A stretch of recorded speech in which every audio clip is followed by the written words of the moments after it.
Hello, I'm Ronnie Eldridge. Welcome to Eldridge and Company. The Urban Justice Center goes to places where people don't know there are regulations that could help them, or where there aren't any to begin with, where the poor and vulnerable are. The center considers them their most important clients and inspiration for their efforts to achieve social justice. Doug Lasdon, the executive director, is my guest today, and I'm delighted to have you. How are you? It's delighted to be here. It's 25 years ago since you started this. Oh my goodness, it is 25 years. It's hard to believe. Yeah. I got a $25,000 grant from the New York Community Trust. Megan McLaughlin gave that to me, and I took it and went to work in a burned out building in East Harlem at 124th Street. And it was basically to help homeless It was adults? actually, we gave it the name the Legal Action Center for the Homeless, so it was totally for the homeless. Yeah. And did you do it alone, or did you have somebody? I started off alone, although it was, we were connected with Emmaus House, which was a shelter community in Harlem with Father David Kirk, and but they owned a burned out building at 124th, and they were going to renovate and said, yeah, go ahead, work in there. So now, 25 years later, you're the Urban Justice Center. You own your office space, do you? Well, we used to own. We sold it about 2 years ago, really at a very good time for a very handsome profit, and we are renting now. I thought you were at a different location. Yes, we used to be moved on Broadway, right? That's right. We moved downtown to what I think it's called the financial district, but in many ways is morphing into the not-for-profit district because is it you in the building that has a lot of not-for-profits? No. Okay. No, although the state has some floors in there, but we just got a good deal. And good for you. But you also have 70 people or more to house. We now have a staff of 78 today, and we also tend to, we have anywhere between 20 and 30 interns. So we have over 100 desks with computers and phones and people working hard. And I always think of the Urban Justice Center as being an incubator of projects. Well, is that a good way to put it? That is one thing we do. We give our projects more freedom than really any place else, perhaps as much freedom, I should say, as any place else in the country. And part of that sometimes turns into incubating projects. We've had a couple who have become independent. But mostly the way we're organized, and I can explain this, is a way to maintain, create independence, creativity, and give ownership of the work to the projects and the project director. And by the way we do that is our projects are responsible for raising most of the money that they need to operate, and in return they get virtual freedom in how to run it. Their projects. They hire who they want. They determine their advocacy goals. They determine their advocacy methods. If they want to file a lawsuit, they don't have to ask anybody. And what this does is we attract people who are really motivated, driven for something in particular, and they come and I go, okay, go raise the money and do it the way you want, and they're happy, and then they're more aggressive and creative. So they come to you with the idea to start with, and you decide. Do you turn down ideas? You know what's funny? I don't turn down ideas so much as some people come to me with ideas and they don't follow through, and it's sort of my test. If you're the person who follows through and raises the money and does what needs to be done, you're appropriate for the Urban Justice Center. I chair the board of an organization that started in your organization, yes, of Connect, course. Which was the Family Violence Prevention Program, right? Yes, started by Alyssa Del Tufo. And everyone has their own reasons. They got big in some big government grants, and it was appropriate that they were independent. So now how many different projects do you have? Right now we have 9. And they're all in different areas? All in different areas. Well, that is one restriction on new projects, and it's getting a little harder because it shouldn't overlap. So, we have homelessness, which was the original project. Mental health, community development, and their modus operandi is to represent community groups that have already organized themselves, worker groups, tenant associations. We have a human rights project, a sex worker project, I believe the only legal sex worker project in the country. There are other groups working with sex workers. What do you mean legal? Lawyers I see. doing legal work. Right. Not solely legal work, but you know, primarily lawyers. We have a domestic violence project. I'm visually going around the office so I don't forget anybody. A new veterans project, veterans and service members. Right? Yeah, well, yes, I have a shirt for veterans, Veterans of America, or it's the Iraqi and Afghanistan Veterans of America shirt. We have a homeless project, and we have a street vendor project, which is also the only legal street vendor project. So you have lawyers. Mostly lawyers. Well, perhaps I can feel like I'm going to get in trouble if I say it, but I think it's mostly lawyers. Lawyers are the largest single group, but we also have social workers, and we have researchers, and we have advocates, including senior advocates, who are harder to classify.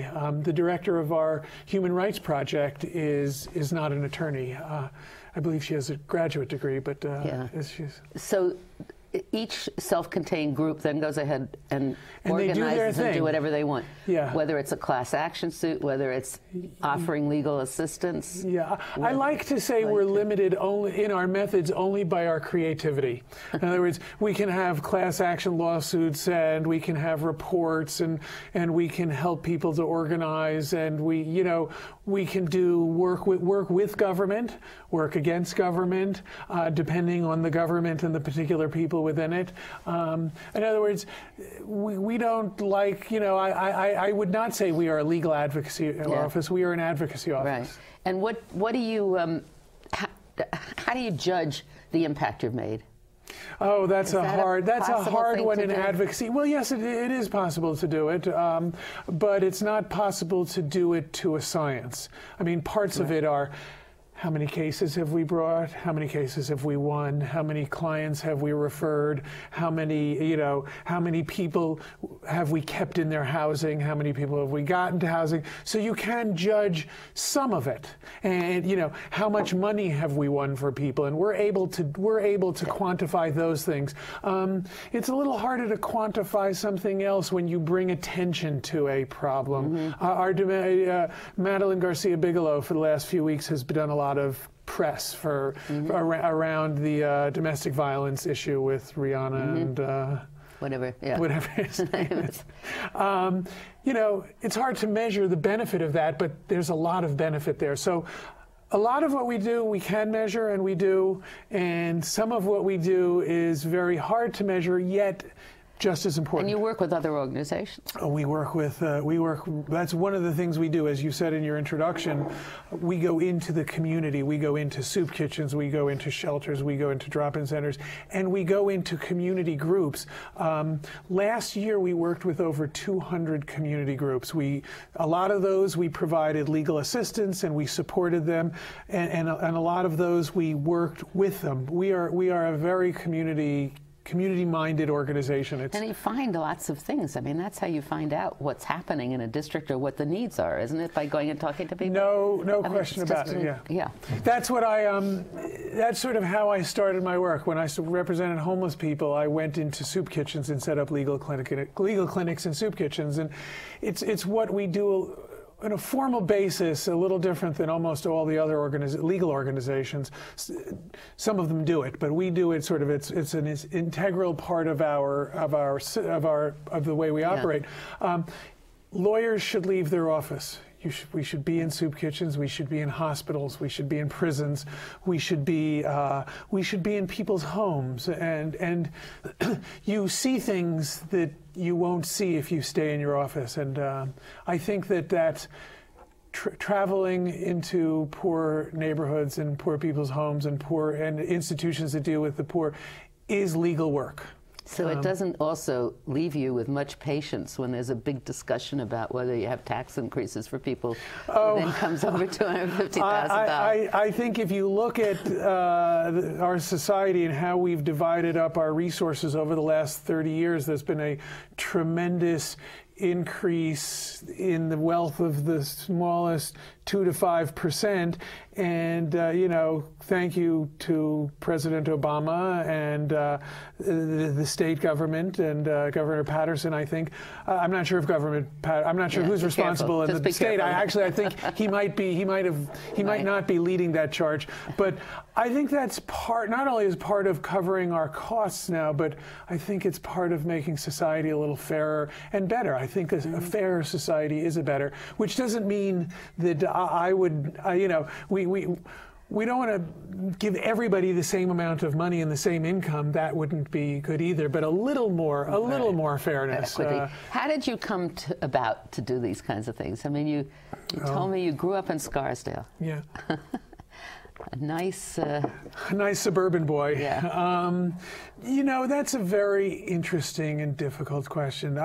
For me, you know, when I got to college, I began to figure out what was in me, what it was I wanted to do, and it was really political issues and issues for poor people. And that's what seemed. But you knew you wanted to go to law school, or did you decide not towards that the end as of a way? law school? Towards the end of college, I said, okay, this is what I want to do. I want to work with poor people. What is the best avenue for that? And I determined that for me it was going to be going to law school. And I didn't really figure that out towards the end of college. But the interesting part of the question is, I'm not sure why it is that I want to do that, but I think it's more important to know what it is. In other words, I can say, I want to work with poor people, I want to help make society fairer. Why do I want to do that? I would hope it comes from a certain wisdom and that it is in all of us that we live a better life. It fascinates me that some people do that and other people, it never occurs to them. And I've always tried to figure out what it is that determines. Do you have brothers and sisters? I have an older sister. I think it's... And is she like you? She's not political like me. She works at Christie's. She's doing artwork, doing videos for them, art videos. But I think I was brought up with the freedom to figure out what it is, and the encouragement to figure out what it is I want, what it is that excites me and moves me and is meaningful to me. Was there a striking thing that you remember that showed you the difference between you and a poor person? Oh, you know, I remember I grew up in the suburbs and my grandparents lived in the city, and I remember, you know, I would take the train and it would go through Harlem and I would be fascinated looking out the window and I go, what is it? They live there and I live here? Wow, why is that? You know, and I would just, it would strike me. And then I worked at a camp for poor children for 5 years as a camp counselor. And I loved being a counselor. I've also, and so working with the poor children was exciting to me, was meaningful to me. Also, the camp is fun. I've also spent 7 summers, or parts of 7 summers, at Paul Newman's Hole-in-the-Wall Gang Camp with sick children. Yeah. But one of your projects is not that. Mental health, maybe. Covers one of those. No, you mean the sick children? Yeah. No, we don't. You know, no, that was kids with cancer. You have I mean, for anybody who wants to see the overall picture, there's a very good website. Yes, urbanjustice.org, and we encourage you to, you know, each project has their own page, and should you choose, you can donate right through our website. Well, that's very good. And you have volunteers also. Many. We use a lot of, as I said, we have... Do you think you get more work done through advocacy, class action? You know... I mean, that would make the biggest change. Helping people is good for your soul, and you know that they're doing something. Yeah. But when it comes to the advocacy, is it more effective through class action than it is from Well, certainly if you count it by the numbers, you know, class action can affect hundreds of thousands of people or tens of millions of dollars. We won a lawsuit last year, actually in the last few years, that's dragged on a little bit, but and it's got literally tens of millions of dollars of food stamps to people. So we do a lot of that, but I don't know if you can do that without the connection to the problems, because then you're changing system with not necessarily related to the problems. Yeah. And also, I don't know how to measure. How do you measure helping one person make sure he or she has food? You know, you represent one person to get them food stamps, and you do it, and they now can feed their children and themselves. And so I don't like to measure. And I don't like to draw up from the top the plan for let's do X amount. In fact, the way I do it is leave it to the hearts and the minds of the advocates. And some people are driven by doing the systemic work, and some people are driven by doing the individual. And to me, as long as we're doing a fair balance of that, I'm okay. Do you work with the Legal Aid Society? Sure. Yeah. We work with almost everyone. Yeah. Yeah. It's let's talk a little bit about food stamps. Can you explain why the mayor has the position he does of not wanting more money for food stamps? What is that? No, I can't explain it. I can only guess that until recently, perhaps, I'm hoping, for the last 10 or 20 years, the politics and we've had politicians who have figured out that they can make political points by attacking poor people and the programs that help them. And poor people really can't fight back. Once in a while, I'll go on a TV show, and once in a while, there'll be a story. But, you know, Newt Gingrich, Rudy Giuliani, they were on TV all the time talking about the harm to people from food stamps. And reporters didn't report the reality that food stamps really don't harm anybody. Yeah, and people want to work. I've never met people who don't want to work. And so I think politicians have shied away from saying people need more food stamps. Well, that's interesting. Maybe it's Republicans. I mean, I think in the city council... I think it's largely Republicans. Yeah, yeah. But I don't think the Democrats on the other side have not been courageous to get up and make the fight. Right. Because, you know, so... It's always been advocates. It's all advocates who don't have a lot of power. Yeah. We have I recently filed, the last 3 or 4 months ago, I filed a major case in New York on behalf of not just food stamps, but cash assistance as well. The welfare grant in New York has not been raised in 20 years. 20 years. And I think because no one's had the courage to do it. Right. And people have gained, like it's a morally good thing to deny people food stamps. Now, you know. Crazy. I'm working with a food pantry in our neighborhood. It's a wonderful pantry, the West Side Coalition Against Hunger. Great, yeah. Yeah, and you see people, I mean, people need the food, and it's incredible. I mean, these are working poor also. It's not just somebody, I mean, but it's just anybody who needs food. One day, crazy. 20, 50, 100 years from now, they will view us and they will see that for what it is. You know, it's a moral catastrophe or a moral, it's, I can't think of the right word, but it's morally unacceptable. So, but do you think he's going to move and change this? It doesn't cost the city any money, does it? You know, truly that little program, I think, is more symbolic than actual food stamps. It's not costing a lot, but it seems to be symbolic that even in these times he is not allowing those food stamps to come in. Right. I mean, it's you know, thousands of people, but thousands out of hundreds of thousands. Yeah. So. I was very interested in your human rights project. I had a guest a couple of weeks ago, Gloria Felt, who used to be the head of Planned Parenthood, who said she believes it's time for women, for people, for the choice argument to be made not on privacy, but on human rights, on equality. And it interested me when I read this because your human rights project is expanding the perception of where it should go. Well, hopefully. Right? I think it's one avenue, and I think it's working to some extent. And our human rights is doing some terrific work. They just came out and hopefully will expand it and get more attention to it, to a ranking of city council members on a human rights scale. And that's very exciting to us. And they're doing some important work with racial equality. And I think it's important to talk about human rights. I'm not sure to what extent changing the language is actually going to change the reality. I think some of this stuff happens because there are power dynamics going on, and it's so basic. A human right is the right to have everything, right? And I think that's why that's why it's gaining in popularity and impact. Yeah. What do you think are the major problems in the city right now? Oh, good gosh. You know, I think from my perspective, you know, I'm in the middle of poverty. I think I don't think we are addressing poverty. I think that, you know, there are some good efforts, and I happen to be, on the most part, a fan of the current mayor.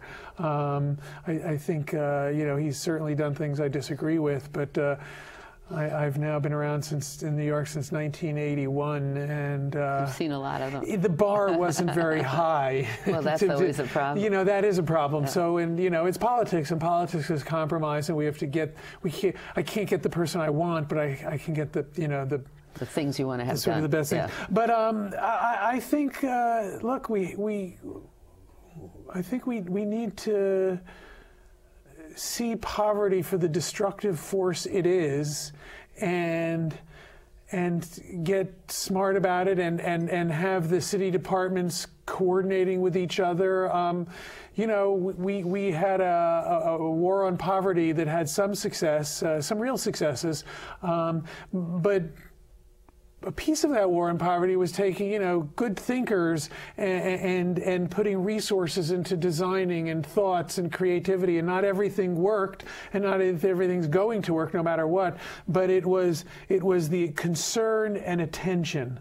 And now we have sound bites. You know, we have Rudy Giuliani's sound bites about poverty, and so, you know, I'm hopeful that, you know, people always told me that politics works in waves and it or in cycles. I'm sorry. And I've been waiting since 1980 for the next cycle. They say it's 30 years, wasn't it? That was Arthur Schlesinger's.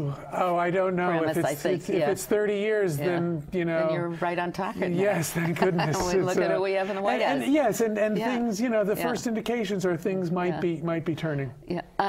What do you think about your homeless project? I mean, has there been great changes? Have there been great changes since you started? I think there have. You know, I don't know of great changes, but you know, you can remember back. For those of us who can remember back in the 80s when I started, there was a time in the mid-80s where you walked the streets of New York, you know, in every other corner there was somebody sitting up against the wall with no place to go. So I think people who weren't around then forget. And so I think, and we have programs that work. We need more of them, but we have figured out that supportive housing is a program that is cheaper than shelters, cheaper than hospitals, cheaper than jail, and it keeps people in their homes. We now know that you can take, you know, it started off in supportive housing that the people running supportive housing would sort of skim for some understandable reasons and take the best people out of shelters who are homeless and put them in their housing to create stable housing. We have now learned that you can take a drug addict, an alcoholic, right off the street.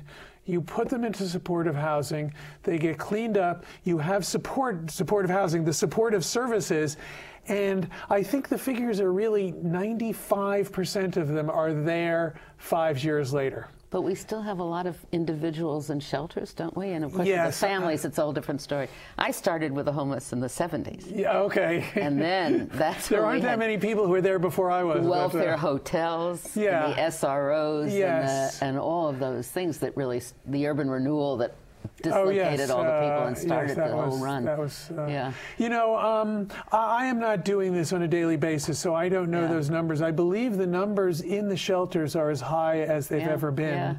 And it's astonishing. It's I think we can cut that to the numbers, you know, from the 50s, the 1950s.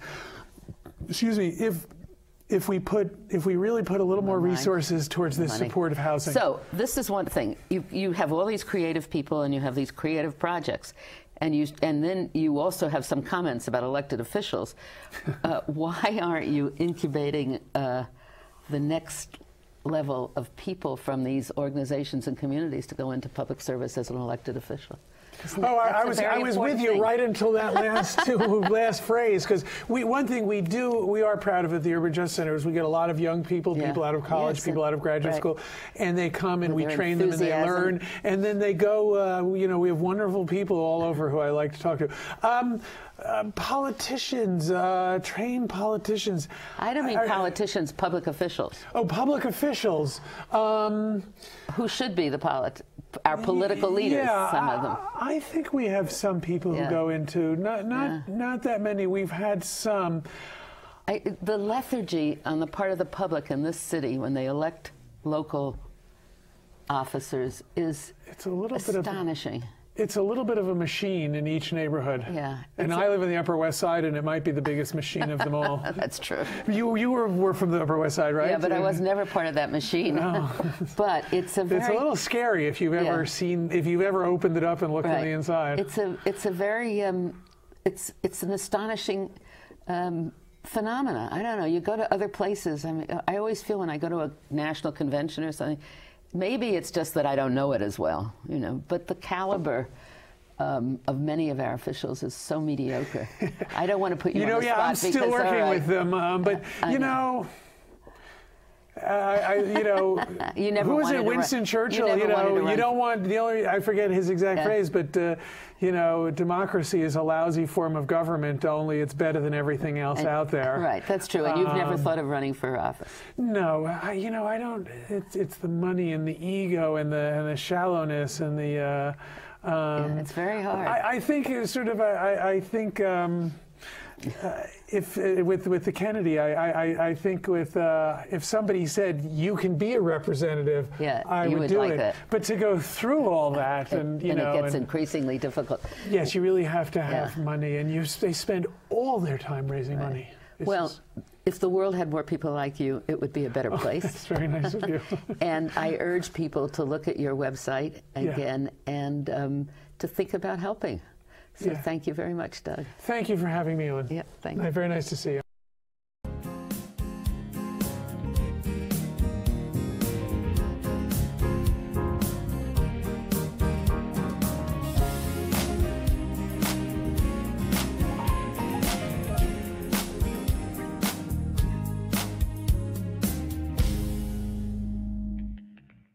Is there any people you'd like to hear and topics you'd like us to explore? Please let me know.